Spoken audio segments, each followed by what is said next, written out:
नमस्ते काल सत्याय जगन्नाथ सुताय च सभृत्याय सपुत्राय सकलख्याय ते नमः।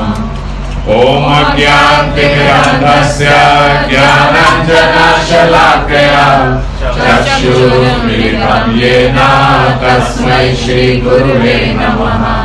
श्री गौरांग नित्यानंद श्री अद्वैत चंद्र गदाधर श्रीवासादि गौर भक्त वृंद वांछा कल्पतरुभ्यश्च कृपा सिन्धुभ्यैव च पतितानां पावनेभ्यो वैष्णवेभ्यो नमो नमः। हरे कृष्णा कृष्णा कृष्णा हरे हरे हरे राम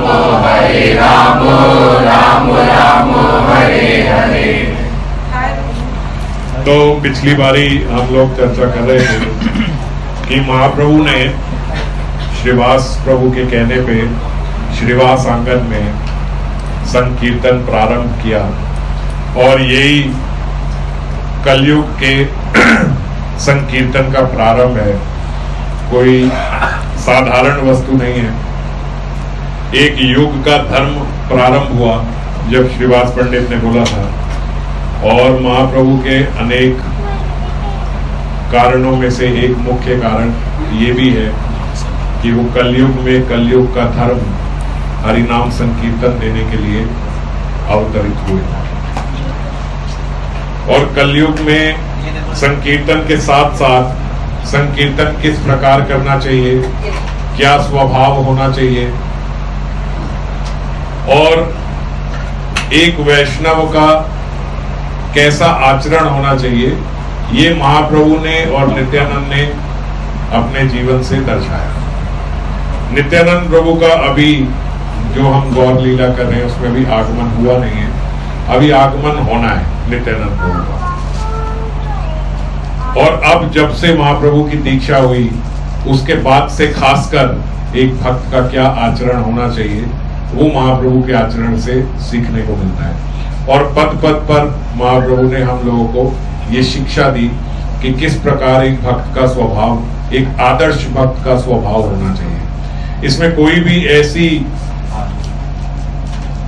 वस्तु नहीं है जो त्याज्य है। जब हम चैतन्य भागवत और चैतन्य चरितामृत का पाठ करते हैं, कथा करते हैं, तो मुख्य तौर से जो इसमें नोट करने वाली बात है, ये कोई स्टोरी नहीं है, ये कोई हिस्ट्री नहीं है सिर्फ कि बस हमने सुन ली, उन्होंने ऐसा किया, वो यहाँ गए, ये जंग लड़ी, ये यहाँ से आए, इसका उद्धार किया, इसका कल्याण किया, ये किया, ये सिर्फ ये नहीं है। चैतन्य लीला जो है वो महाप्रभु से लेके महाप्रभु के हर पार्षद से कुछ ना कुछ सीखने को मिलता है। और इसीलिए ये विशेष है और इसीलिए ये गूढ़ है कि एक एक पार्षद ने कैसा आचरण होना चाहिए ये हम लोगों को सिखाया। और अलग अलग भक्तों के अलग अलग स्वभाव जो होते हैं उन सबको एकत्रित करके एक प्लेटफॉर्म पे लाके खड़ा किया कि ये भक्त आचरण होना चाहिए, इससे आगे पीछे नहीं चलेगा। तो महाप्रभु ने अब इसके बाद जब संकीर्तन प्रारंभ किया तो वो संकीर्तन का स्वभाव बने, तो वो संकीर्तन में मन लगे, तो उस संकीर्तन का आचरण बने, तो वो संकीर्तन हमारे भीतर प्रवेश करे। इसके लिए क्या प्रमुखता किया? सबसे पहले इसके लिए प्रमुखता क्या चाहिए? इसके लिए चाहिए भक्तों की सेवा, वैष्णवों की सेवा। तो यही महाप्रभु ने अपने आचरण से दिखाया। और वो गंगा जी के तट पे जाते और रास्ते में जितने वैष्णव मिलते, क्योंकि जब आप देखते हो जब एक गंगा तट पे ही अगर कोई है स्थान, कोई तीर्थ है, तो प्रमुखता वहां पे एक आचरण होता है कि सुबह सुबह गंगा स्नान करेंगे। अगर जमुना तट पे है तो वहां जमुना स्नान करेंगे। इस प्रकार से पवित्र आदि नदियों के तट पर जितने तीर्थ स्थान है तो वो सुबह सुबह राधा कुंड में जब हम जाते हैं तो सुबह राधा कुंड का स्नान करने के लिए। तो ऐसे ही जहाँ पवित्र कुंड और जहाँ पवित्र नदियां होंगी वहां सुबह सुबह सब भक्तगण वैष्णवगण सुबह सुबह वहां पे स्नान करने के लिए जाते हैं। तो जब सारे भक्तगण, सारे वैष्णव वृंदावन में स्नान करने और गंगा में स्नान करने के लिए जाते, तो महाप्रभु उनकी सबकी प्रत्येक की पद धूलि लेके अपने माथे पे रखते और प्रत्येक वैष्णव की वंदना करते, और इस प्रकार वंदना करते कि प्रत्येक वैष्णव की जा जाके प्रदक्षिणा भी करते हैं, उनके ऐसे आप क्या परिक्रमा भी करते हैं उनके आसपास, और उन सबको बोलते हैं कि आप कृपा करके मुझे आशीर्वाद दीजिए ताकि मेरा भजन में मन लग पाए। कोई नाटक नहीं कर रहे हैं, ये नेचुरल दीनता एक स्वभाव में आई जाती है। जब व्यक्ति भक्ति की ओर अग्रसर बनता है तो दीनता कैसे आती है? हम भौतिक जगत में देखते हैं, कोई व्यक्ति अगर दीन होता है तो कैसे होता है? जब उसका धन छिन जाता है। जब तक वो धनी है तब तक तो अहंकार बना हुआ है, पर जब धन छिन गया तो उसके अंदर स्वाभाविकता एक दीनता आ जाती है। तो ऐसे ही वैष्णव गण का धन क्या है? भगवान, भगवान के दर्शन, भगवान का रूप, भगवान का सौंदर्य। और भगवान क्या करते हैं? अपने भक्तों को दर्शन देके फिर आदर्शन के विरह में तपाते हैं, और जब वो आदर्शन का विरह बनता है तो उस आदर्शन के विरह से स्वाभाविक दीनता भीतर में आती है। तो अब महाप्रभु के भीतर एक स्वाभाविक दीनता, और उस दीनता में वो एक एक वैष्णव को पकड़ के उनसे बोलते, आप आशीर्वाद कर दो, मेरा कान्हा मुझे दिखा था, मेरे कान्हा ने मुझे जैसे ही देखा, मैंने देखा, मैं उनका सौंदर्य देखकर मूर्छित हो गया, और जैसे ही मूर्छित हो गया वो चला गया और दोबारा कभी नहीं आया। आप आशीर्वाद कर दो, मुझे मेरे ठाकुर दिख जाएं, मुझे मेरे कान्हा दिख जाएं, आप आशीर्वाद करो वो दोबारा आए। ऐसे करके सबसे, प्रत्येक वैष्णव से उनकी कि मेरी मनोकामनाएं पूरी हो, मेरे को ऐसा आशीर्वाद दो, आप तो दुखियों का दुख समझने वाले हो, आप तो वैष्णव हो, कृपया मेरे दुख का हरण करो, कृपया मेरा कल्याण करो। इस प्रकार फूट फूट कर सबके आगे रोने लगते, जोर जोर की रोते कि आप मुझे आशीर्वाद करो। चरणों में लौट जाते, पकड़ लेते चरण और जोर जोर की लौटते कि आप मुझे आशीर्वाद दो, मेरे कान्हा मुझे मिल जाए। और सब वैष्णवगण जो हैं वो उनको आशीर्वाद किया करते, जितने वृद्ध वैष्णव थे वो सब आशीर्वाद करते कि आप दिन भर कृष्ण का नाम लो, वो जरूर आपको मिलेंगे। आप जाओ, आप जाके तुलसी की प्रदक्षिणा करो, मिलेंगे। कोई कहते आप गंगा स्नान करो, वो आपको मिलेंगे।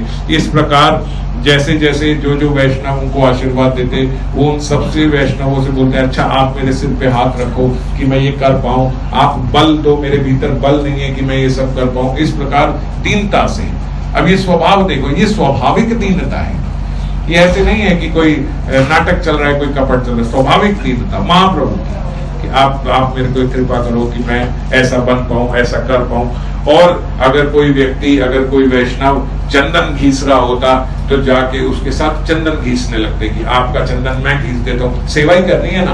तो हम लोग तो जब कपट सेवा करते हैं तो जानते हो क्या करते हैं? एक वैष्णव की कपट सेवा क्या होती है कि वो सामने बैठ के पूछते हैं कि प्रभु जी मैं आपकी क्या सेवा कर सकता हूँ, आप बताओ मैं आपकी क्या सेवा करूँ, आप बताओ ना मैं आपकी क्या सेवा करूँ, क्या सेवा करूँ, मुझे कोई सेवा दे। ये कपट सेवा है, आप सेवा करना चाहते ही नहीं।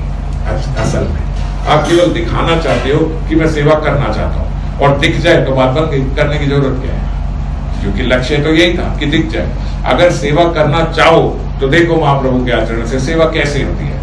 एक व्यक्ति चंदन घिस रहा है, लाइए लाइए बाबा मैं चंदन घिस देता हूँ। अरे नहीं, अरे नहीं, दो ना मैं चंदन घिस देता हूँ। अरे मुझे बड़े अच्छे से आते हैं, बड़ी जल्दी घिस दूँ, आप तब तक कुछ और करो ना, मैं चंदन घिस देता हूँ। फटाफट से उनका चंदन घिस दिया। कोई व्यक्ति कपड़े धो रहा है, अरे मेरे को बहुत अच्छे कपड़े धोने आते हैं, अरे मेरे से ज्यादा अच्छे वस्त्र, अरे दो ना उन वस्त्रों की, उनकी वैष्णवों की धोती लेके धोती। कोई व्यक्ति कोई भार लेके जा रहा है, बड़े सिर में उसके बाद, अरे लाओ मेरे को दो। अरे उसने कहा नहीं हाँ उठा, अरे कोई बात नहीं, आप दो ना, अरे दो।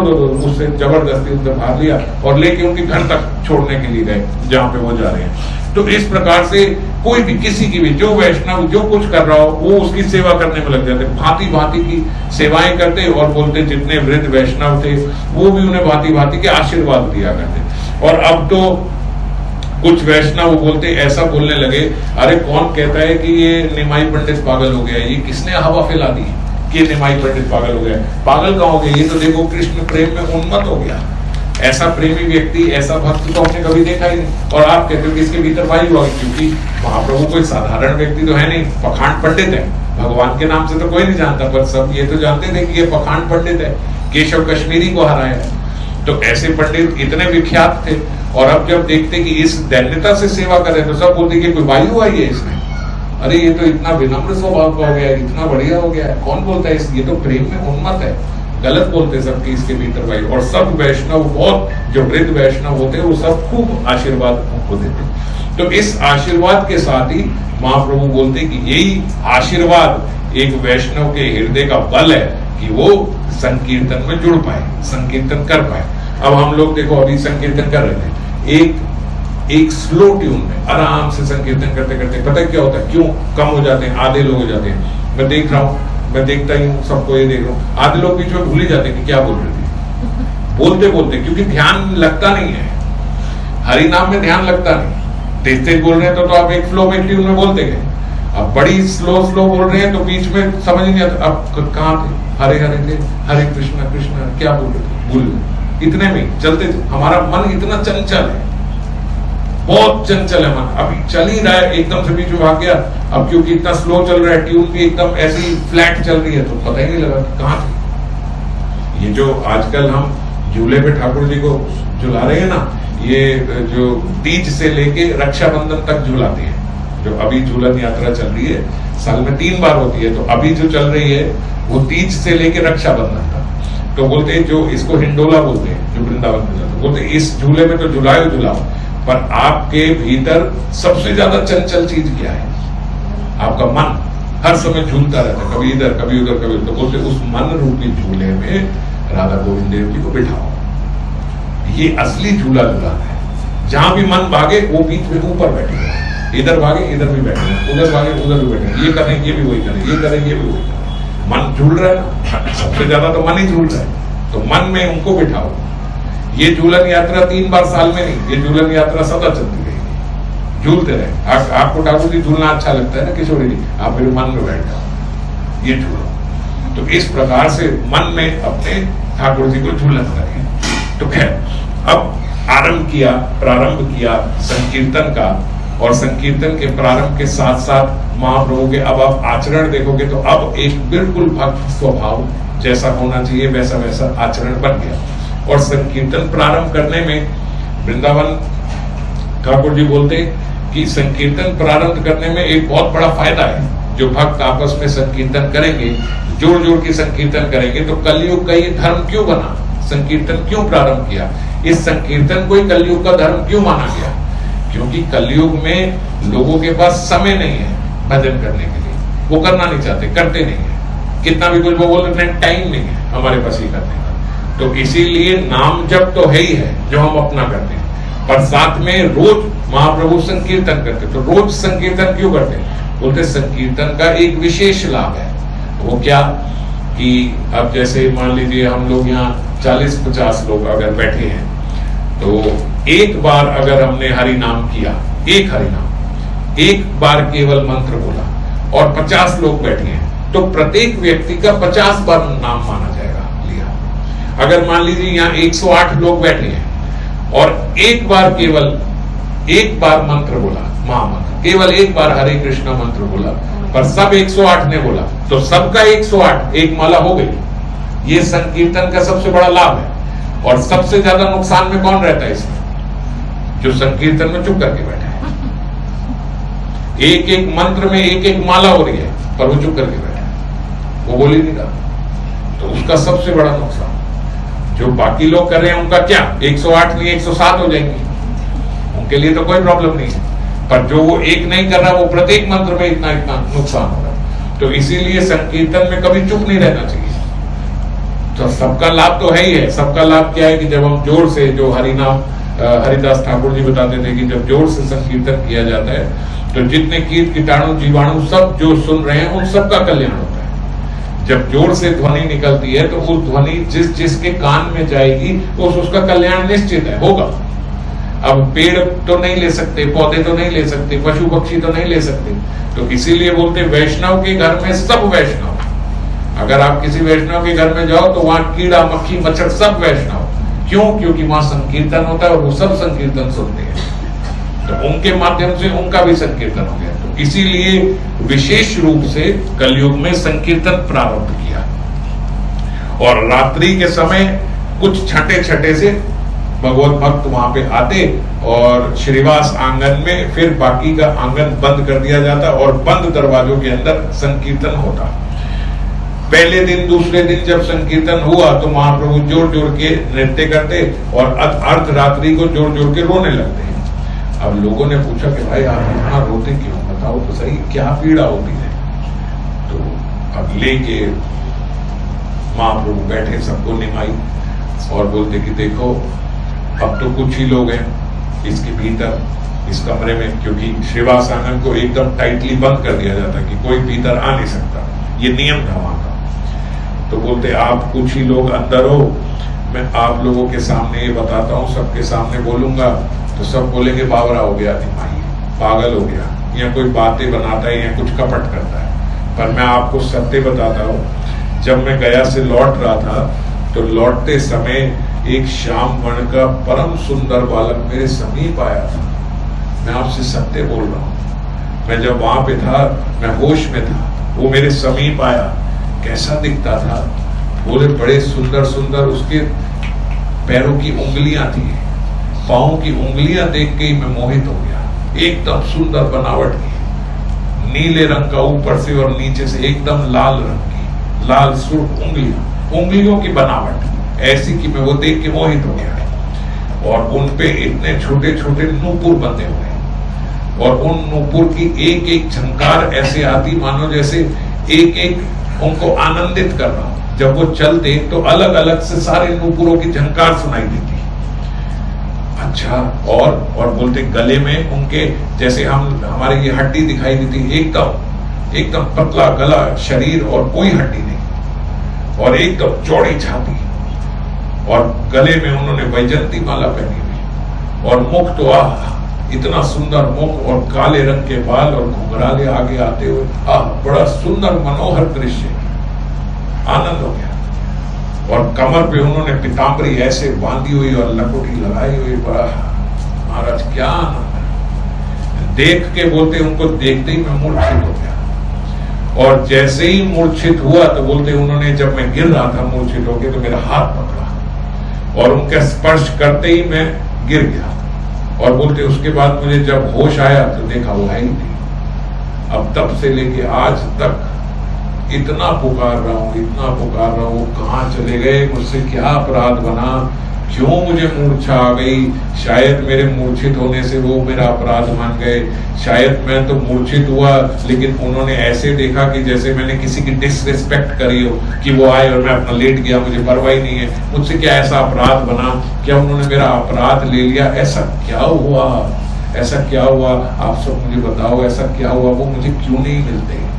ये बोलते बोलते वो मूर्छित हो गए, और मूर्छित होते होते भी हे अनाथ बंधु करुणैक सिंधु हाँ हंत कथम नयामी, बार बार उठते, बार बार मूर्छित हो जाते, फिर बार बार उठते, बोलते जितने भी वहां पे भक्तगण उपस्थित थे उन सब की आंखों में अश्रु भर आए और सब जोड़ जोड़ के उनके साथ रोने लगे। ऐसी दशा देख के अपने सामने आप किसी भक्त को ऐसे देखो कि वो जोड़ जोड़ के रो रहा है, हाँ हंत, हाँ करुणैक सिंधु, हाँ नाथ बंधु, ऐसा कहे और फिर मूर्छित हो गए, और फिर उठे और फिर जोड़ जोड़ के रोए, और फिर प्रत्येक जनों के चरण पकड़ के बोले, क्या आप मुझे दिला सकते हो, आप तो वैष्णव जन हो, आपने तो देखे होंगे, आपसे तो मिलते होंगे, क्या कन्हई मुझे मिलेंगे, क्या दोबारा मिलेंगे, क्या मेरा अपराध क्षमा कर देंगे। इसी बात से बहुत सेवा करना चाहते हैं वैष्णवों की, मेरा अपराध क्षमा हो जाए, मुझसे कोई अपराध बन गया होगा। जब ऐसे कोई हो जाए, आपका कोई प्रिय आपसे बात करना बंद कर दे, आप यही तो पूछोगे कि भाई बताओ तो हुआ क्या,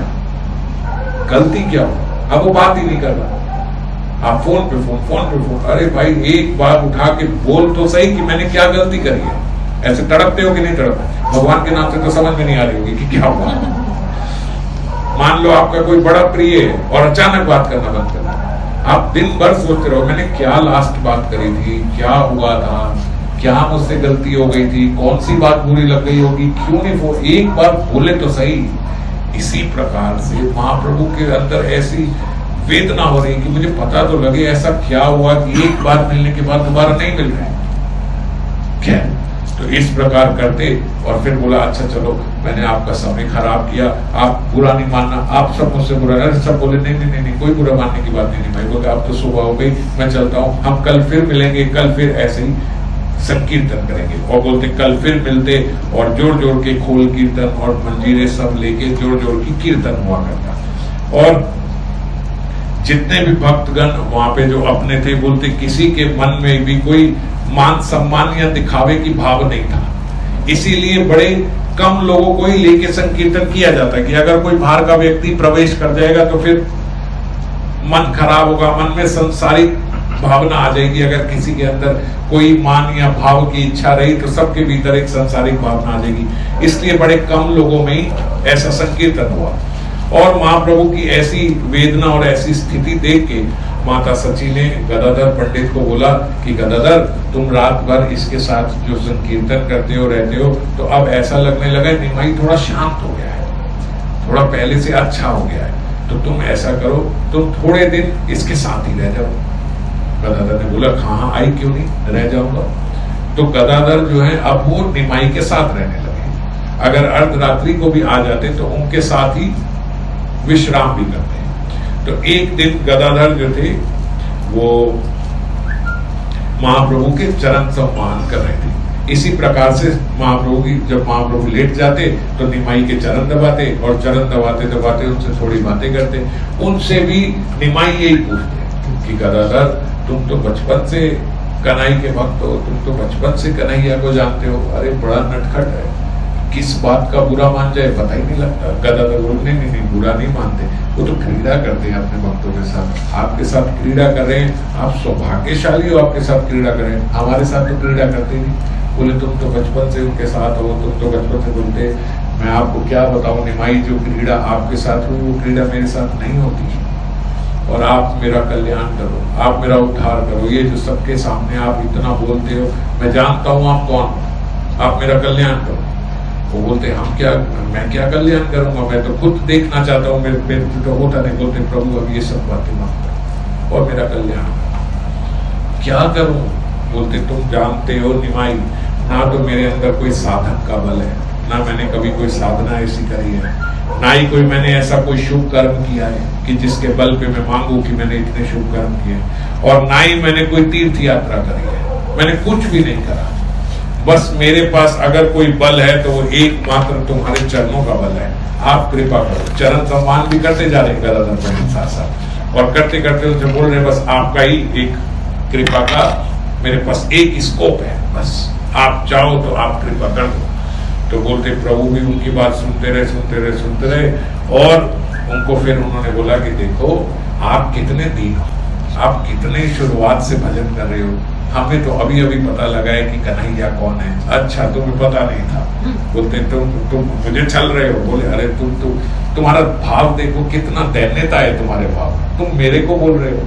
अरे मैं लोगों के चरण पकड़ता डोलता फिरता हूँ कि मेरे पे कृपा हो जाए, तुम मेरे पे कर रहे हो।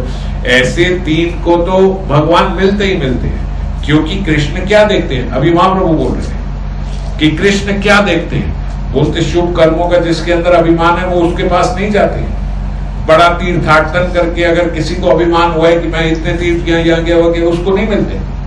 वो किसको मिलते हैं, जो अकिंचन प्रिय है, जो निष्किंचन भक्त होता है तुम्हारी तरह, जिसे कुछ नहीं चाहिए, जो केवल और केवल उनकी कृपा पे ही निर्भर है। जो कृपा पे ही निर्भर है उसी को तो सबसे पहले कृपा देंगे। जो दूसरे साधनों को पकड़े बैठा है कि इससे मिल जाएगी उससे मिल जाएगी, उसको थोड़े ना इतनी जल्दी कृपा मिलेगी। सबसे पहले कृपा किसको मिलेगी, जो सब छोड़ के केवल कृपा की लाइन में खड़ा है, सबसे पहले उसी को तो देंगे कि कुछ नहीं बस आपकी कृपा चाहिए। तो बोलते आप कृपा करो कि मेरे पे फिर मिल जाए। अगर आप ऐसा कहते हो तो आप कृपा करो ना, आप मेरे पे क्यों नहीं कृपा करते। तो बोलते अच्छा ऐसा है, कल गंगा स्नान के बाद तुम्हें प्रभु की कृपा प्राप्त हो जाएगी। गदाधर पंडित को बोलते, गदाधर पंडित ने जैसे कल गंगा स्नान के बाद प्राप्त हो जाएगी। हाँ गदाधर पंडित अब ना सोए जा रहे ना उठे जा रहे, बार बार लेटते और फिर खड़े हो जाते, फिर लेटते फिर खड़े होते, फिर जोर से खुश होते, प्रसन्न होते कि कल बस गंगा स्नान के बाद मिल जाएगा। और फिर अगर नहीं मिला तो रोने लगते, फिर हंसने लगते। अब महाप्रभु की जो दशा देखते थे वही गदाधर की दशा होती। गदाधर को तो भैया ने इसलिए बुलाया था कि भाई तुम आज वो इसको संभालो, अब तो निमाई देख रहे हैं कि गदाधर की तो मेरे जैसी हालत हो गई, और निमाई हंस रहे हैं कि गदाधर क्या हालत हो गई, क्या दशा हो गई। कभी हंसते हैं, कभी रोते हैं, कभी जोर जोर से हंसने लगते हैं, कभी नृत्य करने लगते हैं, रात रात में जोर के नृत्य करने लगे कि बस कल तो प्रेम प्राप्त हो गया। जैसे हमें कहीं 12th के बोर्ड के लास्ट पेपर के पहले खुशी होती है कि अब खत्म बस। तो ऐसे बोले बड़े प्रसन्न, बहुत खुश, हाँ आनंद हो गया, मजा आ गया, बहुत जोर जोर के नृत्य करते। फिर सोचे अगर नहीं हुआ तो, अगर मुझसे कोई अपराध बन गया तो, अगर उससे पहले स्नान करने से पहले मुझसे कोई गलती बन गई तो क्या करेंगे? तो ये सोच के रोने लगते हैं कि कृपा होगी ना। फिर सोचते हैं कृपा पे ही तो निर्भर हो, ये अपराध कहां से बीच में आ गए, उत्साह में भर जाते, फिर नृत्य करने लगते। अब तो सब देख रहे हैं, गेलो तो गदाधर भी वैसे ही हो गया जैसा निमाई था। हमने तो गदाधर को सोचा ये निमाई को ठीक करेगा, तो निमाई ने तो गदाधर को अपने जैसा कर दिया। अब गदाधर बोलते सुबह उठे, और सुबह उठ के जो ही उन्होंने गंगा स्नान किया और गंगा स्नान करके निकले तो बोलते ऐसे हो गए जैसे कोई मत वाला हाथी होता है, जैसे नशे में किसी की आंखें हो जाती है। सत्य में उनके भीतर गंगा स्नान करते ही एक अजीब सा प्रेम उनके भीतर प्रवेश कर गया। और गंगा स्नान का अगर देखें तो प्रेम तो रात को ही प्राप्त हो गया था। जो उनकी दशा थी वो प्रेमियों की तो होती है, वो तो प्रेम तो था ही। महाप्रभु के बोलते कि तुम्हारे भीतर प्रेम आ गया, और महाप्रभु ने जो बोल दिया कि तुम्हारे भीतर आ गया गंगा स्नान के बाद, तो फिर क्यों नहीं आना था? अब बोलते वो तो रात के अंधेरे में था। अब जब सुबह गंगा स्नान के लिए तो सब नवद्वीपवासी इकट्ठे हो जाते, सारे वैष्णव इकट्ठे होते। जैसे ही वो गंगा स्नान करके निकले तो उनकी आंखें ही अलग हो गई एकदम, और बोलते सब वैष्णवों के चरणों में डोलते फिरते, आप मुझे आशीर्वाद दो, मेरा नया जीवन है, आप मुझे आशीर्वाद दो, मैं ठीक से भजन करूं, अब मैं प्रगाढ़ रूप से अपना हृदय कृष्ण में लगा दूं। प्रत्येक वैष्णव के चरण छूटे, प्रत्येक वैष्णव के चरण स्पर्श करते, सब देखते गदाधर तो बड़ा ऊंचा भगत है, हम तो छोटा मोटा बच्चा समझते थे इसको, इतना परम वैष्णव, तो परम वैष्णव के लक्षण है कि सबके चरणों में डोल रहा है। तो प्रभु ने बोला कि निमाई, प्रभु बोले गदाधर कृपालु कृष्ण तुम्हारे ऊपर कृपा कर दी, जिस कृपा की तुम याचना करते थे वो कृष्ण ने तुम्हारे ऊपर कृपा कर दी। अब मैं तुमसे प्रार्थना करता हूँ कि मेरे को भी वो कृपा दिला दो। गदाधर बोले वाह प्रभु क्या वांछना करते हो, मेरे साथ फिर मेरे साथ चल। बोले मेरे पे कोई कृष्ण ने कृपा नहीं करी, अब मैं जान गया, और दूसरे कृष्ण को तो मैं जानता ही नहीं, मुझे तो एक ही कृष्ण पता है और वो ये है। निमाई ने बोला क्या बात, कैसे बोल रहे हो? बोले कैसे बोल रहे हो, आप छोड़ो इसे, अब आनंद का विषय, अब आनंद लेने दो, अब ये सब बातें दूसरों से करो, हमारे से मत करो। और जोर जोर की बोलते नाचने लगे। अब उनको देख के शुक्लांबर ब्रह्मचारी को बड़ा शोक तो नहीं कहूंगा, लेकिन थोड़े दुखी हुए। ऐसे दुखी नहीं कि द्वेष हो गया, पर ऐसे दुखी हुए कि यार गदाधर को ऐसा प्रेम दे दिया प्रभु और हम रह गए। तो शुक्लांबर ब्रह्मचारी के भीतर भी तीव्र इच्छा हुई कि ऐसा ही प्रेम मुझे भी मिल जाए। शुक्लांबर ब्रह्मचारी बड़े हैं, वृद्ध हैं, ऐसे गदाधर की उम्र की, गदाधर तो महाप्रभु से भी छोटे हैं, निमाई से भी छोटे हैं, और जो शुक्लांबर ब्रह्मचारी वो तो वृद्ध है। अब शुक्लांबर ब्रह्मचारी ने देखा कि काम तो ये निमाई का ही है, उन्होंने देख लिया कि गदाधर तो बार बार निमाई के चरण पकड़ और बोल रहे हमसे वांछा की रोज देख लिया उन्होंने, वो अपनी इधर उधर भिक्षा करते थे। उन्होंने जैसे ही देखा शुक्लांबर ब्रह्मचारी ने पकड़ लिए चरण निमाई के। निमाई बोल रहे क्या कर रहे हो भाई भरी सभा में, क्या हो रहा है, या सब वैष्णव देख रहे हैं, अरे आप मेरे पिता समान हो, आपने मेरे को पाला है, मुझे गोद में खिलाया पिलाया, और आप आज मेरे चरण में बोले प्रभु अब मेरे से भी चल नहीं, बस मैं भी आपका अपना हूं। अगर ये आपका अपना है गदाधर तो क्या मैं नहीं? अरे आपने देखा नहीं कि मैं कैसे जा जाके एक एक जगह के एक एक पुण्य तीर्थ किए हैं मैंने, कितने तीर्थों में गया, कितने पुण्य तीर्थ करे, और कितनी पुण्य तिथियों में मैंने उपवास किया, कितनी बार मैंने निर्जल व्रत किए। जितने व्रत एक वैष्णव को करने चाहिए वो सब मैंने आज तक निर्जल करे हैं, और कोई ऐसा तीर्थ नहीं है जहां मैं गया नहीं, रहा ना हो। मैं वृद्ध हो गया हूं, देखो मेरी क्या अवस्था हो गई, और ये सब किया। बोलते निमाई उनको देख के हंसने लगे। बात समझ गए? अब जब उनको देख के हंसने लगे तो बोलते जो शुक्लांबर ब्रह्मचारी थे वो भी समझ गए, वो समझ गए क्यों हंस रहे। तुरंत बोले बोलते प्रभु ये जो तीर्थ यात्राओं का मैं आपसे वर्णन कर रहा हूँ, कोई अधिकार नहीं जता रहा हूँ कि मैंने तीर्थ किया, मैंने ये किया तो आपको मुझे प्रेम देना पड़ेगा, ये मत समझना। आपको बता रहा हूँ कि प्रेम पाने के लिए मैं भी पागल हूँ और चाहिए। कोई तीर्थों की वजह से नहीं मांग रहा हूँ, अधिकार से नहीं मांग रहा हूँ, आपके चरण में आपकी कृपा की याचना कर रहा हूँ। मुझ अबोध बालक पे भी वही कृपा करते जो आपने गदाधर पे की है। निमाई पढ़ते, अच्छा जाओ जाओ जाओ, दिया दिया दिया, जाओ, अच्छा जाओ दिया। और बोलते जो ही दिया, जो ही बोला दिया, शुक्लांबर ब्रह्मचारी नृत्य करने लगे। अब उनकी भी वही दशा, नाच रहे हैं, गा रहे हैं, जोर जोर की कूद रहे हैं, ओ हरे कृष्ण हरे कृष्ण हरे कृष्ण। और उनकी जो पोटली में वो जो चावल इकट्ठे थे, बोले वो चावल ले लेके निमाई खा रहे हैं। और वो उन्होंने तो सब दे दिया, अरे सब ले लो, अब कुछ नहीं चाहिए, बस अब मर जाने को जी चाहता है, अरे आनंद में पागल विभोर। अब जितने वैष्णवगण थे उन्होंने देखा भाई एक गदाधर, दूसरा शुक्लांबर ब्रह्मचारी, निमाई तो पहले बोले ये तो आग लगी है यहाँ पे। एक से एक चलते जा रहे हैं जो वहां पे पहुंचते जा रहे हैं। और सब जो वैष्णव थे वो जानते थे कि ये साधारण बात तो नहीं है, ये तो प्रेम प्राप्ति हो रही है पक्की पक्की।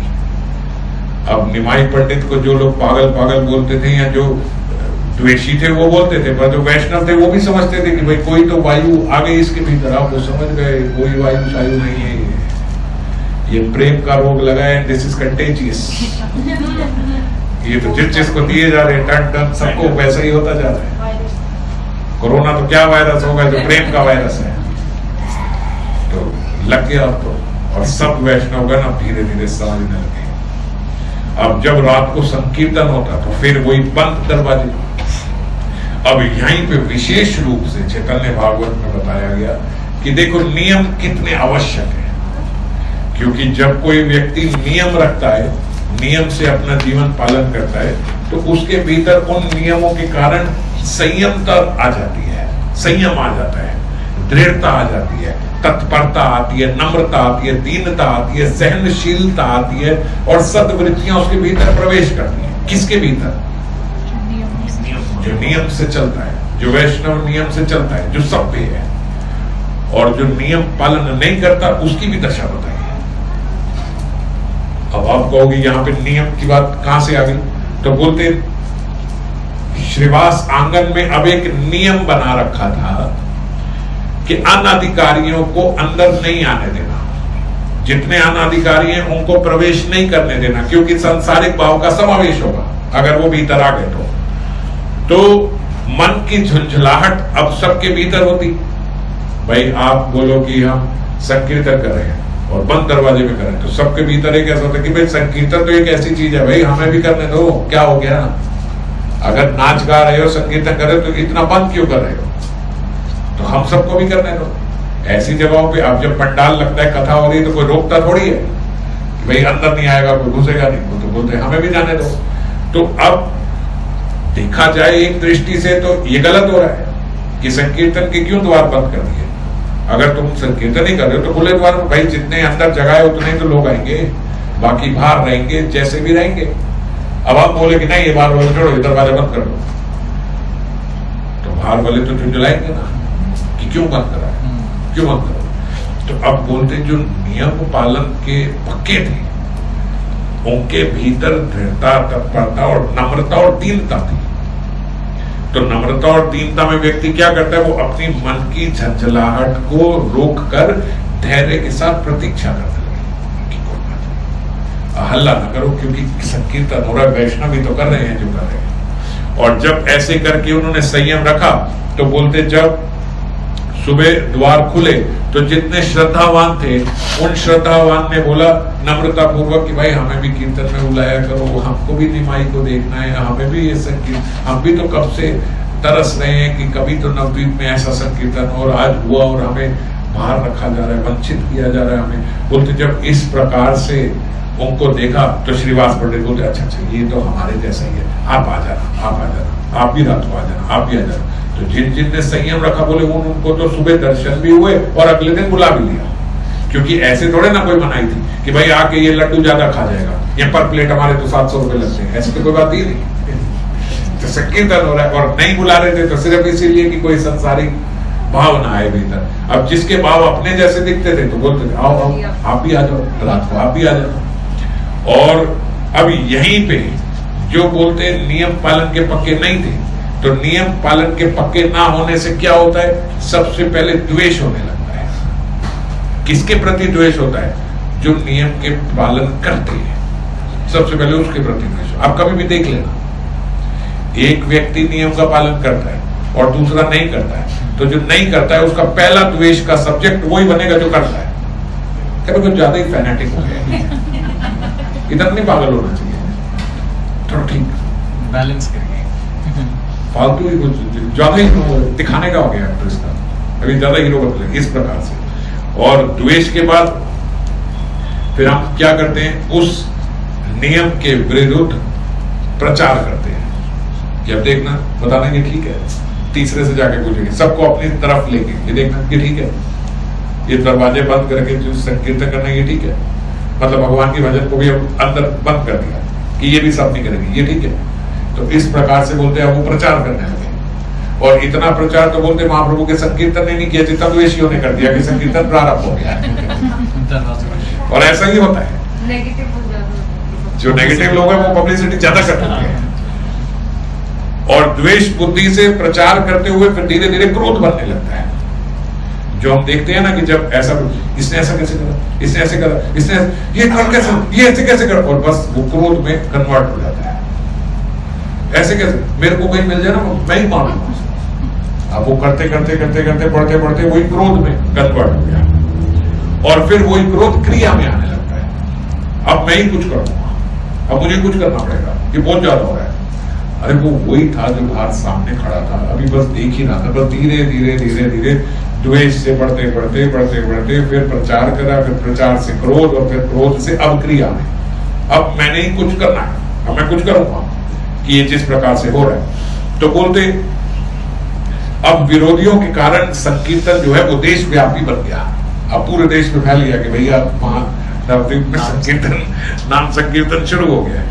और सब बोलते हैं, जो द्वेषी थे वो सब बोलते हैं यार ये सब पागल हो गए हैं, और पागलों की तरह अंदर चिल्लाते हैं। और ये श्रीवासिया ब्राह्मण जो है ना, श्रीवासिया ब्राह्मण, शिवास पंडित, ये सबसे बड़ा पागलों का सरदार है, इसलिए अपने घर में पार्टी रखी है कि यहाँ पे संकीर्तन करेंगे।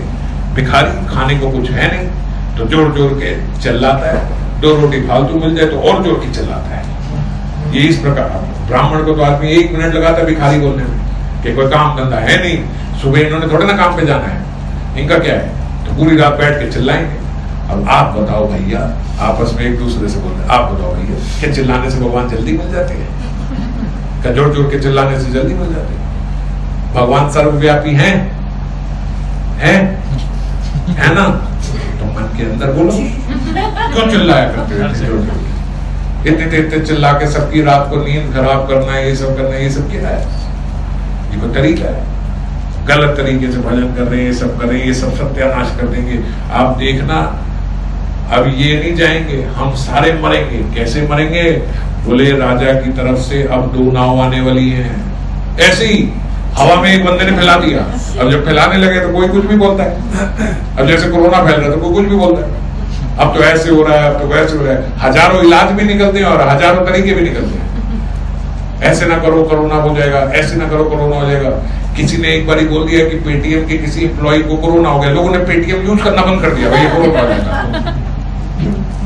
कोई लॉजिक नहीं है, मगर अब तो जितने मुंह उतनी बातें, और फिर कोई ना कोई तो भीड़ में मानने वाले भी मिल जाते हैं। तो बोले राजा की तरफ से 2 नाव आएंगी और सभी संकीर्तन करने वालों को बांध के ले जाएंगी। और जब एक ने दूसरे ने सुनी, दूसरे, ओए नाव आने वाली है, 2 नाव आएंगी राजा की तरफ से, सबको ले जाएंगी, पकड़ पकड़ के ले जा रही है सबको, क्योंकि उस समय यवन राज था, हिंदू राजा तो था नहीं। तो बोलते सबको लेके जाएगी, अब जब तक फौज ना आएगी तब तक इनको शांति नहीं मिलेगी। दूसरा बोलता अरे भाई जब फौज आएगी तो क्या पता लगेगा कि अंदर कौन था और बाहर कौन था, तो हमें भी पकड़ के लेके जाएगी जब फौज आएगी। हाँ तो फिर क्या करें? बोले फटाफट से जो यहाँ पे काजी है, चलो उसके पास हम सारे चलते हैं। भाई काजी को ही बोल दे कि ये को यहाँ पे ये तंग करे ताकि हम तो सेफ हो जाएंगे। काजी को पता होगा ना कि भाई हमने तो शिकायत, काजी मतलब तब उस टाइप के समझ लो होम मिनिस्टर, जो उस टाइप के स्टेट मिनिस्टर समझ लो, पंचायत है। आप जाओ काजी को पहले ही बोल दो, तो सब लोग वो जो वो थे वो इकट्ठे, हाँ हाँ हाँ हाँ, जो हम लोग तो भैया अपना जाके पहले ही काजी को बोले, वो पहुंच गए काजी के पास कि भाई ऐसे ऐसे यहाँ पे देखो संकीर्तन, सब हिंदू लोग ही जो है, मगर तो ऐसी अपने ही धर्म के लोग अपना ही सत्यानाश कर रहे हैं। तो वहां पे गए, भाई देखो यहाँ पे ये सब संकीर्तन होता है, उसे हम तो पहले ही कह दे, हमारा कोई लेना देना नहीं है, हम तो खुद दुखी हैं, अब कुछ करो। जो काजी उनकी बात सुनकर बोला आप लोग चिंता न करो, अब हम करेंगे, ये कीर्तन बंद कराएंगे। बोले कोई कह रहा था कि राजा की 2 नाव आएगी और इनको बांध के ले जाएगी। बोले अब तक तो पता नहीं था, लेकिन अब आएगी। अब काजी ने कहा अब तो बुलाएंगे, अब कराएंगे और इनका कीर्तन बंद कराएंगे। और अब सब लोग बोलने लगे भाई ये क्या नाम संकीर्तन से पता नहीं क्या होता है। जितने द्वेषी लोग हैं, जो वैष्णव लोग हैं वो तो प्रसन्न होते हैं, अब जो द्वेषी लोग हैं वो बोलते पता नहीं इससे क्या होगा, रात को हाँ वो करते हैं, ये करते हैं, वो करते हैं। और श्रीवास पंडित जब बोलते इस बात को सुनते, तो सुनने से उनके भीतर भी कुछ अब भय उत्पन्न होने लगा। अब जब हर जगह, क्योंकि अब तो इंस्टीट्यूट ऑफ फैसिलिटी ना हो, तो अब हर जगह पूरे शहर में यही बात चल रही है, इट्स लाइक कोरोना। अब आप कहीं भी जाओ तो यही बात हुई, और तो कोई बात है नहीं किसी को। शुगर हुआ सुशांत सिंह कूदा तो कोई और लोग गए दूसरे तरफ, इधर भी बात करें तो खैर। तो वो अब जगह जगह यही बात हो रही है कि भैया नाव आने वाली है, भैया राजा मारने वाला है, ये करने वाला है, ये संकीर्तन करने वाले तो पागल हो गए, इन्होंने दुखी कर दिया, ये हो गया वो हो गया। तो सब जगह जहां जाओ संकीर्तन की यही सब बातें चली। अब प्रचार हो गया ना, तो पूरा प्रचार हो गया कि भाई नवदीप में संकीर्तन शुरू हो गया। तो ऐसी बातें सुन के जो श्रीवास पंडित थे, अब जो भक्तगण होते बड़े कोमल हृदय के होते, उनके भीतर भी थोड़ा भय हो गया कि भाई अगर ऐसा हो गया है, क्योंकि जहां जाए वहां जाए, और श्रीवास पंडित तो मेन कल्प्रिट है क्योंकि उनके तो घर में हो रहा है ये सब कुछ। तो श्रीवास पंडित को तो देखे बोले बेटे तू तो गया, और कोई जाए ना जाए, तू तो बच नहीं सकता, तू तो गया श्रीवास। और श्रीवास पंडित इससे सुने उससे सुने। ऐसा होता है ना, एक आदमी बिल्कुल सेफ है, सिक्योर है, उसे पता है भाई मैं ठीक चल रहा हूँ, मैं नियमों से चल रहा हूँ, मेरे को कहीं कोरोना नहीं हो रहा, मैं पूरी प्रिकॉशन ले रहा हूँ। मगर तब भी न्यूज सुन के भीतर आई यार फिर कोई ना हो जाए यार, भाई आ ही जाता ना भीतर, घुस ही जाता है कि यार हो ही ना जाएगा। वो बंद कमरे में दरवाजों में बैठे हैं, अंदर बैठे, तो भी उनके अंदर भीतर तो हवा में से आ जाएगा। हमारे रिश्तेदार है, उन्होंने खिड़की दरवाजे सब बंद कर दिए, सब की कहीं से आ जाएगा। तो मैंने कहा जो सांस ले रहे हो कहीं से तो आ रही है हवा तो आ ही रही है बाहर की, घर हवा भी अपनी बनाओगे। तो इतना भय बनता चला जाता। तो ऐसे भय बनते बनते श्रीवास पंडित के भीतर भी बन गया कि भाई थोड़ा तो अब गड़बड़ है। अब जो और वैष्णवगण श्रीवास पंडित के साथ आते थे, जब श्रीवास पंडित के भाई बना तो थोड़ा तो उनके अंदर भी बनना था, वो भी आए श्रीवास पंडित के पास। और जो ही श्रीवास पंडित के पास आए, अरे कोई भाई की जरूरत नहीं है, क्या डरते हो, नरसिंह भगवान का भजन नहीं करते क्या? नरसिंह भगवान देखेंगे और भगवानी का तो भजन कर रहे हैं, क्या भगवान से ऊपर है ये सब लोग? ये सब कोई डरने की बात नहीं है, तुम जाओ। और अगर मान लो कोई कष्ट आएगा अभी तो सारे मिलके सहेंगे ना, हम सब इकट्ठे हैं ना, देख लेंगे। उनको कह के तो आश्वासन देके भेजा और भीतर तो अब श्रीवास पंडित तो अब भीतर थोड़ा भय है, पर वो अपना भय महाप्रभु से भी निमाई से नहीं बोलते, बोले क्योंकि उनको इस भय से ज्यादा कि मुझे उठा लेंगे, उनको ये भय है कि ये संकीर्तन खत्म हो जाए। जो ये संकीर्तन अब इतने सालों बाद प्रारंभ हुआ है, अब ये कहीं संकीर्तन आंदोलन रुक ना जाए, अब ये रुकना नहीं चाहिए। अब अगर ऐसे हमें पकड़ के ले गए ये कुछ करा तो फिर तो ये रुक जाएगा। जैसे आजादी की जो लोग लड़ाई लड़ते थे तो उनके भीतर मरने का डर नहीं होता था, ये होता था कि ये आंदोलन रुक जाएगा। और ये कलयुग का ही तो युग धर्म है संकीर्तन, अगर ये रुक गया तो कैसे काम चलेगी? तो ये भय श्रीवास पंडित के भीतर। और अब महाप्रभु ने भी सुना, निमाई ने भी सुना कि यही है, निमाई के अलग तरीके हैं ये सब सुनने के। तो बोलते निमाई जो है अपने थोड़े शिष्यगण को लिया और अपने शिष्यगण को लेके और खूब सुगंधित बोलते चंदन वगैरह लगा के और बालों में तेल वेल लगा के एकदम चमक के और पान वान का पीड़ा लगा के एकदम लाल होठ और काले बाल और ऐसे टस मतलब आप समझो एकदम तैयार हो गए, बिल्कुल तैयार होके निकले और गंगा के तट पे अपने शिष्यों के साथ धीमे धीमे संकीर्तन करते हुए। अब जो वैष्णवगण थे जब वो उन्होंने देखा ऐसा रूप सौंदर्य ऐसा लवण्य तो बड़े प्रसन्न हुए, बड़े खुश हुए। क्या शोभा है इनकी निमाई की, देखो दिन पे दिन कैसे निखरता जा रहा है, क्या आनंद हो रहा है इसकी लीला। और जब उनको देखते, जब द्वेषीगण उन्हें देखते तो बोलते, द्वेषीगण बोलते कि यार ये पागल तो नहीं है, ये सही लोग बोलते यहाँ आफत जान में पड़ी हुई है, जान की आफत पड़ी हुई है कि इसको ले जाएंगे, इसको ले जाएंगे। और निमाई और ये श्रीवास्तव तो मेन कल्प्रेट है, इनको तो उठा के लेके जाना है और इनको देखो ऐसे मस्ती से घूम रहे हैं। अब जब कोई आपके साथ ऐसा करो ना तो सही बर्ताव उसके साथ यही है कि आप और खुले में घूमो, अब और खुले में घूमते तो वो और चिढ़ते कि ये क्या है, ये क्या कर रही है, इसको पता नहीं है क्या कि किसी भी टाइम अभी राजा के लोग आएंगे और इनको बंदी बना के ले जाएंगे, देखना कैसे कैसे घूम रहे हैं। और जो उनके शिष्यगण थे वो तो और चौड़ते, जो उनके साथ बोला जी हाँ ये सब झूठी बातों पे हम विश्वास करें, यार बड़ी फौज आ रही है, राजा की नाव आ रही है, यार ये सब चुट्टू खाने की बातें हमारे को मत बताओ, चलो यहाँ कुछ नहीं आ रही। और जोर जोर के संकीर्तन करते हुए अब एक दो वरिष्ठ वैष्णव मिले, उन्होंने निमाई को बिठाया, निमाई ऐसे मत करो यार, ये बड़ा इस समय माहौल जो है खराब है और आपको ये अभी थोड़े समय के लिए ये शहर छोड़ के निकल जाना चाहिए, कहीं इधर उधर निकल जाओ, क्योंकि राजा के लोग आएंगे तो बड़ा क्रूर किस्म का राजा है, वो तुम्हें छोड़ेगा नहीं, बंदी बना लेगा। उसने कहा महाराज कोई बात नहीं, अगर कुछ ऐसा होगा तो सह लेंगे, इतने उसके पास चाबुक नहीं होंगे जितने हमारे पास अपने व्यक्ति हैं, वैष्णव हैं जो हमें घेर के खड़ा, छोड़ो इन सब चीजों से नहीं करना। और एक बार शुरू कर दिया तो कर दिया, संकीर्तन ही तो शुरू किया, कोई गलत काम करोगे आप चिंता मत करो, आप देख लेंगे, कोई दिक्कत नहीं बात, आप हरि नाम करो जो भी। चुप हो गए कि भाई क्या बोले हम, एक वृद्ध वैष्णव और कान निमाई तो एकदम अपने पूरे यूथ में और साथ में और शिष्यगण और संकीर्तन करते हुए जा रहे, तो संकीर्तन करते करते करते करते बोले अब उनको ये बात तो पता है कि श्रीवास पंडित भी थोड़े भीतर से भयभीत है, तो करते करते करते करते श्रीवास पंडित के घर पहुंचे। और श्रीवास पंडित जो है वो अंदर अपने मंदिर में बैठ के नरसिंह भगवान का भजन कर रहे, अब तो और तीव्रता से नरसिंह भगवान का भजन कर रहे कि भाई किसी तरीके से हम बच जाएं, ये सब नहीं हो। अब बोले निमाई जो है वो एकदम ऐसे चौड़ी छाती करके चलते हुए गए और जाके उनके ऑल्टर में बैठे, और जब ऑल्टर में बैठे तो आज श्रीवास पंडित को उनके भीतर विष्णु के दर्शन हो रहे हैं, चार हाथ उनके शंख चक्र गदा पद्म पकड़े हुए विष्णु के दर्शन, वो दर्शन दिए उन्होंने श्रीवास पंडित को। और शेरों की दहाड़ते हुए, क्योंकि वो नरसिंह भगवान का भजन करते थे, तो शेरों की तरह दहाड़ते हुए उन्होंने नरसिंह रूप ले लिया उसी समय। पहले विष्णु स्वरूप दिखा, फिर नरसिंह स्वरूप दिखा, और नरसिंह स्वरूप में श्रीवास को बोला श्रीवास किससे डरता है तू, कौन चला रहा है ये सृष्टि। अब बोलते श्रीवास पंडित तो क्या बोलते, श्रीवास पंडित ने पहले तो देखा कि निमाई आ रहा है, और तुरंत देखा कि विष्णु भगवान, और तुरंत देखा नरसिंह भगवान। अब जब नरसिंह भगवान का स्वरूप देखा तो बोलते वो डर गए, श्रीवास पंडित डर गए, और डर के मारे कुछ बोले नहीं। तो निमाई पंडित ने बोले डरते क्यों, किस बात का डर है तुम, बताओ मुझे, बताओ क्या डर है तुम्हें, क्या दिक्कत है। हम परम पावन करने के लिए तो यहाँ पे आए, ये संकीर्तन किस लिए हमने शुरू किया है।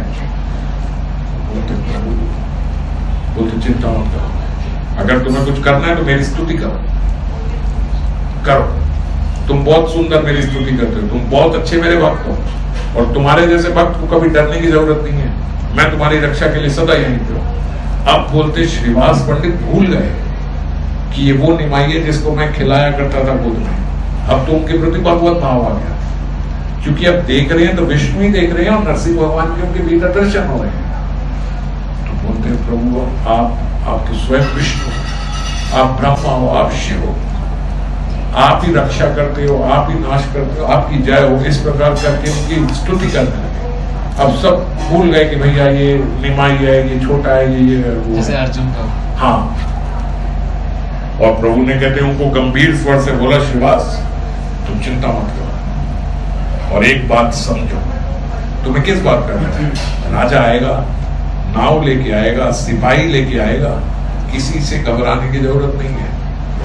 अगर ऐसा हुआ तो सबसे पहले मैं बंद के जाऊंगा, और राजा के पास जाऊंगा तो मेरे जाते ही कोई राजा अपनी गद्दी पे बैठ सकता है, मेरे जाते खड़ा हो जाएगा देखना तो, और कृष्ण कृष्ण बोलने लगेगा। प्रभु वो यवन राजा कृष्ण कृष्ण बोलने लगेगा, बोले यवन राजा नहीं बोलने लगेंगे, सब उसके मंत्रीगण भी बोलने लगेंगे, और तुम्हारा एक काजी भी बोलने लगेगा कृष्ण। प्रभु ऐसा कैसे होगा, ये कैसे कृष्ण कृष्ण बोलेंगे? बोले तुम विश्वास करो, अगर मैं अपनी पे आ गया तो ये सारी सृष्टि कृष्ण कृष्ण बोलेगी, तुम क्यों घबराते हो जब मैं ही तुम्हारे साथ हूं? आप प्रभु कुछ नहीं कर सकते, कैसे करोगे? बोलते मैं जाऊंगा और ये जितने काजी मौला इन सबको बोलूंगा कि आपने अभी तक अपनी जितनी कुरान पढ़ी है सब ले आओ, और सब लाके जितने उनके पशु पक्षी हैं, जितने उनके घोड़े और हाथी हैं ना राजा के, वो सब ले आऊंगा और बोलूंगा इनके मुख से अल्लाह बुलवा के दिखाओ। ये सारे काजियों को बोलूंगा अगर तुमने कुछ किया है अपने धर्म में तो इनके मुख से अल्लाह बुलवाओ, और वो नहीं बुलवा पाएंगे। और जब मैं बोलूंगा तो घोड़ा भी कृष्ण बोलेगा, हाथी भी कृष्ण बोलेगा, और रुदन भी करेगा साथ में, तो रोएगा भी प्रेम में, प्रेम अश्रु भी बहेंगे। मैं ये भी कर सकता हूं। ऐसे कैसे होगा? कभी ऐसा देखा नहीं। अब उनकी वहां पे 4 साल की छोटी नारायणी, उनकी भतीजी थी श्रीवास पंडित की। नारायणी इधर आओ, निमाई पंडित बोलो, नारायणी इधर आओ, कृष्ण बोलो। और बोलते उसके सिर पे हाथ रखा, कृष्ण बोलो। जैसे ही नारायणी को बोला, नारायणी ने आज तक बोलना नहीं सीखा था, और जैसे ही बोला कृष्ण बोला, बोले वो जोर जोर से कृष्णा कृष्णा हाँ कृष्ण करती जोर जोर से प्रेम अश्रु बहने लगे। इतने अश्रु की अश्रु की धारा बहने लगी नारायणी के भीतर से। बोलो श्रीवास, अब विश्वास हो। बोले प्रभु आप मेरे भीतर कोई भय नहीं। बोले अब अपने घर में जितने भी तुम्हारे घर में जितने लोग हैं सबको बुलाओ और सबको बोलो कि मेरी स्तुति करें। अब सब लोग आए, वो सब लोग चंदन करते, हार पहनाते, चंदन करते, हार पहनाते, आशीर्वाद दो आशीर्वाद दो। और वो आशीर्वाद दे के सबके सिर पे हाथ रखे, तुम्हारा हमारे प्रति और भक्ति भाव प्रकट हो। और जिस जिसके सिर पे हाथ रखते बोले सब प्रेम अश्रु, सबके भीतर जितने श्रीवास पंडित के घर में जितने लोग हैं, ऐसा बोला जाता है कि श्रीवास पंडित के घर में तो 9 करमाइयां भी तर गई। ये वैष्णवों के घर का मेला है, और ये वैष्णव सेवा का कमाल है। क्या वैष्णव सेवा का कमाल है? बोलते महाप्रभु पैदा तो हुए सच्ची माता के घर पे, पर लीला सारी भाई श्रीवास पंडित के घर पे, क्योंकि श्रीवास पंडित पक्के वैष्णव सेवक थे। जैसे कृष्ण पैदा तो हुए वासुदेव जी के यहाँ, पर लीला सारी नंद यशोदा के यहाँ पे, वहां कोई लीला नहीं। तो ऐसे ही वो बोलते पैदा तो वहां, मगर लीला सारी श्रीवास में हो रही है। संकीर्तन वहां हो रहा है, दर्शन वहां दे रहे हैं, आनंद वहां पे ला रहे हैं। और सबको बुलाया, सब चंदन कर रहे, सब हार कर रहे, और सब रुदन करते करते जोर जोर की संकीर्तन और जोर जोर का रुदन। और श्रीवास को बोलते हुए श्रीवासिया अब समझ लिया, अब तो कोई डर नहीं है, कोई डर। ये बोलते ही बोलते प्रभु मूर्छित हो गए। मूर्छित हो गए तो श्रीवास बोलते उठाया, प्रभु उठो उठो उठो उठो, अरे निमाई उठो। और जैसे ही भगवान उठो, और जैसे ही उठाया तो निमाई उठे। अब विष्णु नहीं है, नरसिंह जी, अब निमाई उठ गए। श्रीवास पंडित, मैंने कुछ चंचलता तो नहीं करी, मैंने कुछ ज्यादा तो नहीं बोला, कुछ फालतू तो नहीं बोल दिया, मैं पागल हो जाता हूँ, मुझे पता नहीं लगता, मैं कुछ भी एक्टिंग करने लगता हूँ, मैं जोड़ जोड़ के ऐसा अभिनय करने लगता हूँ, मुझे कुछ हो जाता है। श्रीवास पंडित को अब अभिनय आपने अब तक की और खूब था, अब मत करो। बोले अगर आप ऐसे मत बोलो, आप तो मेरे पिता समान हो, आप तो जानते हो कि मेरे को वायु चढ़ गई है कि क्या हो। बोले आप बस। अब बोलते महाप्रभु अब थोड़े एम्बैरेस फील करने लगे कि अब, क्योंकि तब तो आवेश में आ गए, आवेश में आके तो सब कुछ बोल दिया। किस आवेश में? कि श्रीवास डर रहा है। जब वो अपने भक्त को लेके कि मेरा भक्त किसी चीज से डर रहा है, तो आवेश में आके सब बोल दिया। और अब जब आवेश में आके सब बोल दिया तो अब अब चुप करके बोलते निमाई पंडित मुंह नीचे करके जल्दी से घर और अपने घर में आके सोचे ये क्या। अब वहीं पे गदाधर पंडित है, गदाधर प्रेम में वैसे भी हाल है, तो सब नृत्य करते नाचते, अरे प्रभु आनंद आनंद आनंद। अब कोई भय का माहौल नहीं है। अब करते करते बोलते महाप्रभु ऐसे ही एक दिन निकले, फिर अगले दिन सुबह निकले। अब उनका यही तरीका था कि सुबह अपना तेल वेल लगा के, बढ़िया चंदन लगा के अपने शिष्यों के साथ कीर्तन करते हुए निकलते, और संकीर्तन करते निकलते तो सब द्वेषी गण तो पागल हो जाते कि यार ये क्या हो रहा है यार, हम वहां शिकायत करके आए हैं, ये हो रहा है, यहाँ को डर ही नहीं है किसी को, सब निर्भयता को प्राप्त होते जा रहे हैं। और आज घूमते घूमते घूमते घूमते बोले मुकुंद दत्त के घर में पहुंच गए। और जिस प्रकार बोलते अन्य अवतार होते हैं ना, जैसे भगवान के कला अवतार होते हैं, भगवान के अंश अवतार होते हैं, बोलते ऐसे भगवान का एक आवेश अवतार भी है। आवेश आ जाता है तो वो भी एक आवेश अवतार है। जैसे जो द्रौपदी थी, तो द्रौपदी के समय पे वस्त्र अवतार ले लिया, वस्त्र अवतार ही तो लिया, वस्त्र बन के वो चले गए। तो अब बोलते आज घूमते घूमते घूमते घूमते फिर आवेश में आ गए और मुरारी गुप्त के यहाँ पहुंच गए। मुरारी गुप्त जो है वो वरा भगवान की पूजा करते थे, एक फ्रेम में वरा भगवान की पूजा करते थे। वरा कौन थे? वो शुक्र रूप में जो भगवान थे। अब भगवान कर शुक्र करते हुए मुरारी दत्त के उसके मुरारी गुप्त के घर में पहुंच गए। और मुरारी गुप्त के घर में बिल्कुल वो अपने ऐसे चलने लगे, हाथ पैर से ऐसे चार जैसे क्रॉल करता है बच्चा, ऐसे चलने लगे और धीरे धीरे धीरे धीरे शुक्र का स्वरूप ही ले लिया। और उसके वहां पे एक वो तांबे का पानी में भरा हुआ पड़ा हुआ था, उससे पानी पी रहे और अपने सींग से ऐसे हिला रहे। अब शुक्र आवेश में आ गए। असल में क्या है, महाप्रभु स्वयं भगवान है और जब महाप्रभु आए भक्त बन के आनंद लेने के लिए, तो भगवान के किसी स्वरूप को ये आनंद कभी प्राप्त नहीं हुआ कि हम भक्त का आनंद लें। तो जितने भगवान के स्वरूप थे बोलते सब महाप्रभु के भीतर प्रवेश कर गए। वरा अवतार भी, नरसिंह अवतार भी, राम अवतार भी, कृष्ण अवतार भी, क्योंकि सबने का ये आनंद तो भाई कभी लिया नहीं। तो सारे अवतारों का समावेश हो गया महाप्रभु के भीतर। तो अब महाप्रभु कभी इस आवेश में आ जाते, कभी उस आवेश में। तो अब क्योंकि मुरारी गुप्त उसके उपासक थे तो उसके आवेश में आ गए।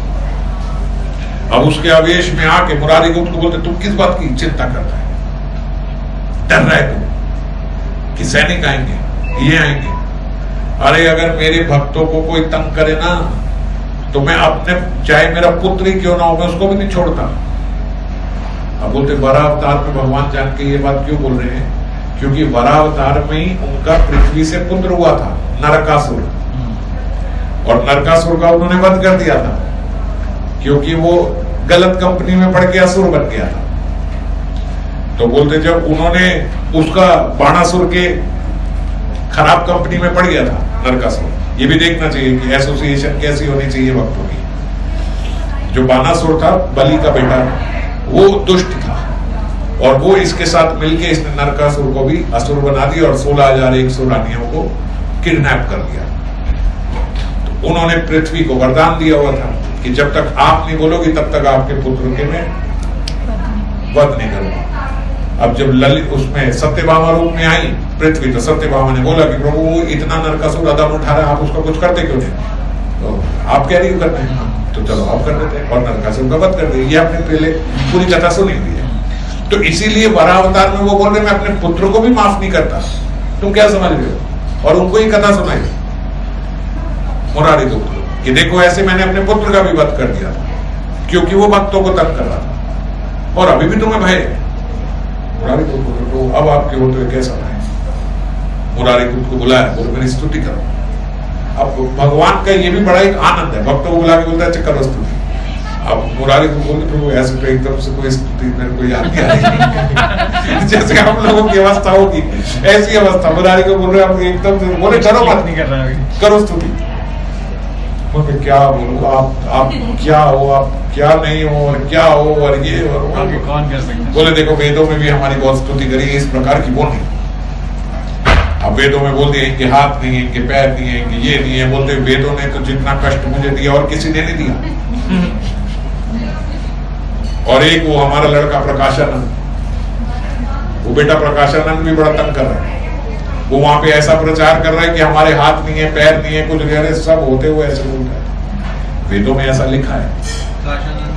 प्रबोधानंद सरस्वती जो पहले प्रकाशन, तो वेदों में ऐसा लिखा है कि भगवान के हाथ नहीं है, भगवान के पैर नहीं है। बोले वो इसलिए लिखा है भगवान के हाथ नहीं है फिर भी वो खाते हैं, भगवान के पैर नहीं है फिर भी वो चलते हैं। तो ऐसे बोले कि भौतिक हाथ पैर नहीं है, दिव्य है। प्रत्येक इंद्री, एक इंद्री दूसरे इंद्री का कार्य कर सकती है, इस प्रकार से लिखा है। और वो उसको तोड़ मोड़ के गलत प्रचार कर रहा है प्रकाशानंद। तो बोलते इस प्रकार की भी स्तुति कई लोग मेरी वेदों से करते हैं, पर तुम तो परम भक्त हो। तो खैर फिर जब ऐसी कृपा करी तो मुरारी गुप्त ने भी उनकी स्तुति करी और उनके भी सर पे हाथ रखा। अब मुरारी गुप्त भी प्रेम अश्रु बह रहे और पागल हो गए संकीर्तन। बोले आप प्रभु कोई भाई नहीं, निर्भयता को अब कोई दिक्कत नहीं है, अब आए जो आना है, जिसको आना है जो करना है। तो इस प्रकार से बोलते प्रभु ने अपने आसपास जितने भक्त थे उन सबको आश्वस्त कर दिया और पक्का कर दिया कि डरने की जरूरत नहीं है। और अब रात को फिर वही संकीर्तन, फिर वही आनंद, फिर वही उत्साह से संकीर्तन प्रारंभ हुआ रात को। और अब संकीर्तन में महाप्रभु बोलते कि सुनो, अब मेरे अग्रज, मेरे परम सखा, मेरे बंधु, मेरे सर्वस्व एक महापुरुष अवधूत वेश में अब यहाँ नवद्वीप में आ गए हैं, आ गए हैं। अब कल सुबह हम सबको उसे ढूंढना होगा। कौन कौन आ गए प्रभु? अब प्रभु नाम नहीं बोलते कौन आ गया, और नित्य आनंद करके जोड़ जोड़ के आनंद करते। अब लोग सोचते कि नित्य आनंद, नित्य आनंद नहीं, नित्य आनंद करके जोड़ जोड़ के आनंद में विभोर हो रहे हैं। अभी किसी को पता नहीं है कि नित्य आनंद कौन है। तो वो बोल रहे हैं कि अवधूत आ गया है, वो कहाँ है? अब वो कहाँ है? हम अगले सप्ताह ढूंढेंगे कहाँ है, निकलेंगे और निकाल के नित्यानंद प्रभु को लेके आएंगे। यहाँ पे एक रात एक और कुछ नहीं दादा अवधूत का मतलब अवधूत मतलब जिसको चिंता ही नहीं है इस जगत में, परमहंस की स्थिति। हाँ उस स्थिति में कि जैसे उनको भी अवधूत बोला गया था, जिनके 24 गुरु थे, क्या दत्तात्रेय, तो उनको भी अवधूत मतलब अब उन्हें परवाह नहीं है मेरे शरीर पे कपड़ा है नहीं है, तो जो गर्मी है सर्दी है। अवधूत बोलते होंगे ना, जो भक्ति से लिंक होता होगा उसको ऐसे होना कि नॉर्मल जिंदगी में कोई व्यक्ति पागल हो गया तो उसको अवधूत बोलना नहीं, जो भक्ति से रिलेटेड है, मतलब जो शरीर के आवेश में नहीं रहा, जिसका आवेश शरीर से हट गया, ऊपर चला गया, उसको बोलते हैं अवधूत। पता ही नहीं जैसे बच्चा होता है कैसे ही लेवल में नहीं अभी तो बोला यही बोला है कि वो नहीं है। अच्छा शरीर आवेश नहीं है बच्चे, शरीर आवेश से ऊपर जा चुका है, उसको इग्नोरेंस